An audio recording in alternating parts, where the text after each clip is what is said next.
News 18 বাংলায় আপনাদের স্বাগত। আপনাদের সঙ্গে রয়েছি আমি প্রিয়াঙ্কা। শুরুতেই যে গুরুত্বপূর্ণ খবর দিকে নজর রাখতেই হচ্ছে, কিছুক্ষণ আগেই ঠিক 11:30টার সময় তৃণমূল কংগ্রেসের তরফ থেকে যে সাংবাদিক সম্মেলন করা এবং সেখানে বিস্ফোরক তথ্য তৃণমূল কংগ্রেসের তরফ থেকে তুলে ধরা হয়।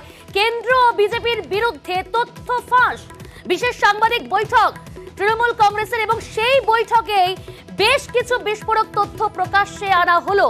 আমরা দেখলাম সেই তথ্য কি আপনাদের সামনে তুলে ধরবো।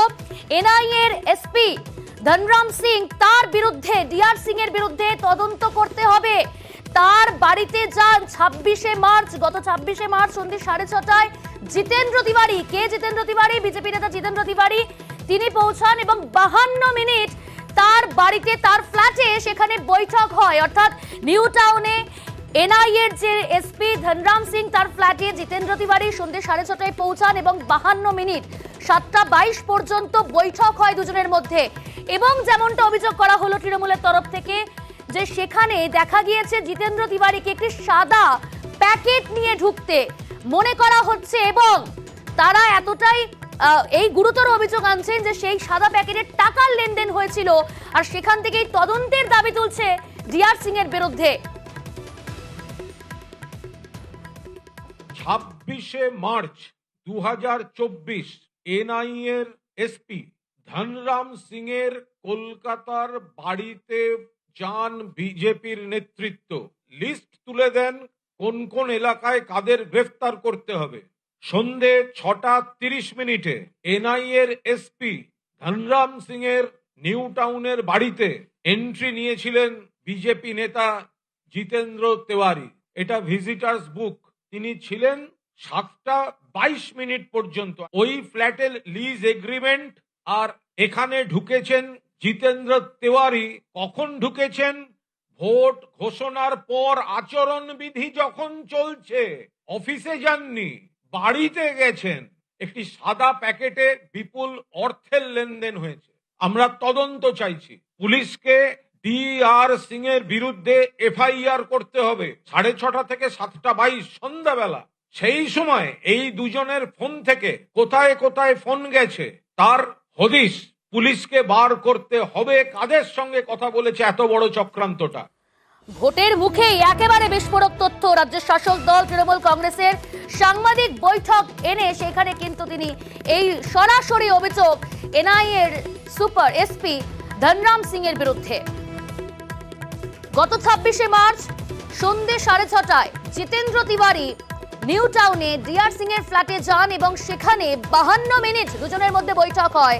7:22 পর্যন্ত বৈঠক হয় এবং তিনি এই অভিযোগও আনলেন সাংবাদিক সম্মেলন করে। জিতেন্দ্র তিওয়ারি তিনি একটি সাদা প্যাকেট নিয়ে সেই ফ্ল্যাটে প্রবেশ করেন এবং সেই সাদা প্যাকেটে করেই টাকার লেনদেন হয়েছে। তাই তদন্ত করতে হবে অবিলম্বে ডিআর সিং এর বিরুদ্ধে, এমনই দাবি তোলা হলো রাজ্যের শাসক দলের তরফ থেকে। ভোটের মুখে আমরা জানি যে গতকাল ভূপতিনগরে এনআইএ তদন্ত করতে গিয়ে সেখানে হামলার মুখে পড়তে হয়েছিল এবং তারপরে কিন্তু আমরা দেখেছি যে সরব হয়েছে রাজ্যের শাসক দল তৃণমূল কংগ্রেস, যে ভোটের আগে কেন্দ্রীয় এজেন্সিকে বারবার ব্যবহার করছে, ব্যবহার করা হয়, বিজেপি ব্যবহার করছে, কেন্দ্র ব্যবহার করছে।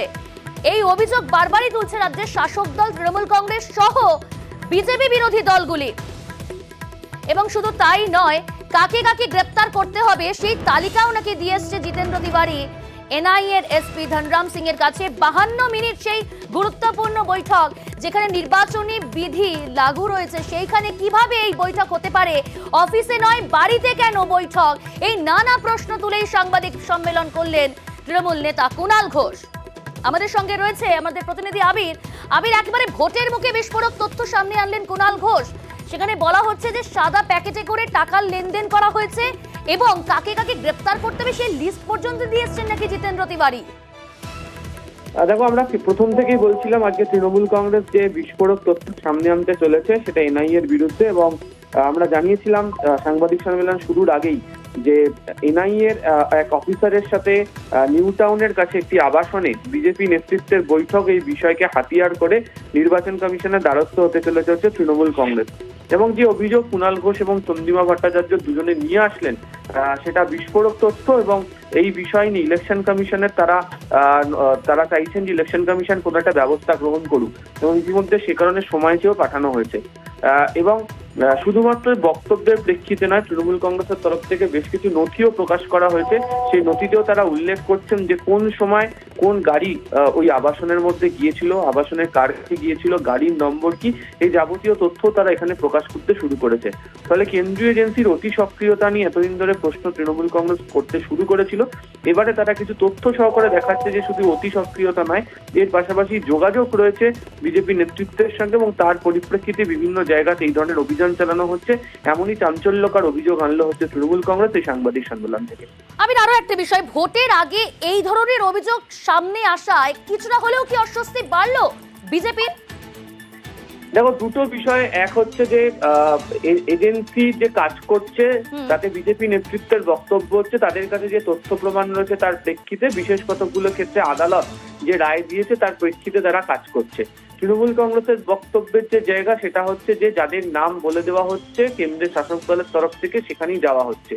লোকসভা নির্বাচনে এবারের প্রচারের ক্ষেত্রে গোটা দেশ জুড়ে এজেন্সির বিষয়টি বিরোধী রাজনৈতিক দলগুলির কাছে একদিকে হচ্ছে প্রচারের ইস্যু, তার কারণ একাধিক নেতার গ্রেফতার, সেটা অস্বস্তির কারণ বিভিন্ন জায়গাতে তৈরি করা হলেও এর পাল্টা মোকাবিলা করার রাস্তা তারা তৈরি করতে চলেছে।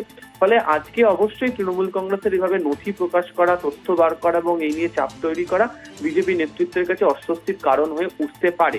এবং তৃণমূল কংগ্রেস যেভাবে গোটা বিষয়টিকে নিয়ে নির্বাচন কমিশনের দ্বারস্থ হওয়ার কথা ভাবছে বা যে বিষয়কে নিয়ে বাকি রাজনৈতিক দলগুলোর সঙ্গে যোগাযোগ করছে, তাতে অবশ্যই বিজেপি নেতৃত্বের কাছে অস্বস্তি হতে পারে। তার কারণ হচ্ছে বাকি রাজনৈতিক দলগুলো বিজেপি বিরোধিতায় যারা সরব, তারা তৃণমূল কংগ্রেসকে সঙ্গে নিয়ে ইস্যুতে একসাথে ময়দানে নামতে পারে। অসংখ্য ধন্যবাদ আবির। শুধু তাই নয়, আপনাদের জানিয়ে রাখবো, যদি কেউ অস্বীকার করে সেক্ষেত্রে সিসিটিভি ফুটেজ সামনে আনারও কিন্তু কার্যত হুঁশিয়ারি দিলেন তৃণমূল নেতা কুণাল ঘোষ।